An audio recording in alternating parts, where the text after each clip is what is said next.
I grew up a Protestant in Australia till I was 11. Then I moved to California in 1977.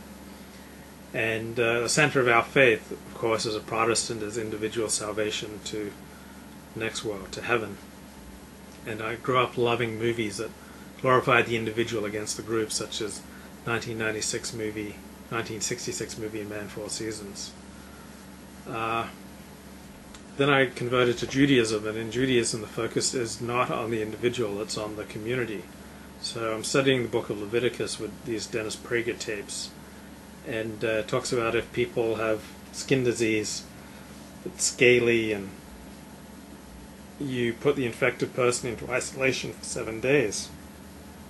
Now the removal isn't for contagion or health reasons, or the priest could have nothing to do with the person. Instead the reason is the well-being of the community. Community at this time is building its tabernacle, its sanctum, sanctorum. And the closer you get to this holy place, the healthier and more life-giving you have to be. That's why crippled priests or a priest with crushed testes or a severed phallus could not serve in the temple. Also, sacrificial animals have to be unblemished. Torah's view is that whatever sadness there is for the individual in these cases, the establishment of this sacred community takes precedence. Torah's view, the community must come first. So what about the man who gathered wood on Shabbat? Why was he put to death as directly ordered by God?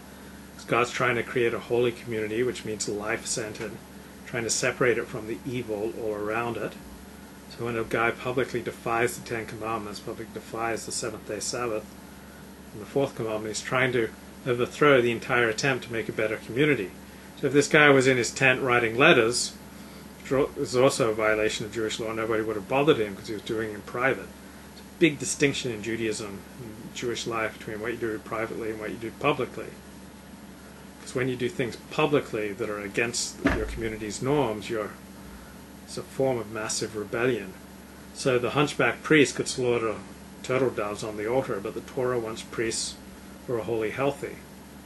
So if you're a hunchback, you don't get a job in television reading the news.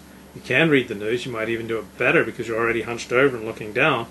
Nobody today argues that TV must hire hunchbacks or people with skin diseases. So in our modern society we're okay with wholeness and good looks for matters of trivia. But if the Torah wants perfect looks when it comes to the Holy of Holies, oh my God, what a weird book. So, like the poor often want to contribute to build beautiful cathedrals and churches to worship God in. So we spend tens of millions of dollars on sports stadiums, but when religious people band together and spend a few million on a church or a synagogue building, it's like, oh, they're misplaced priorities.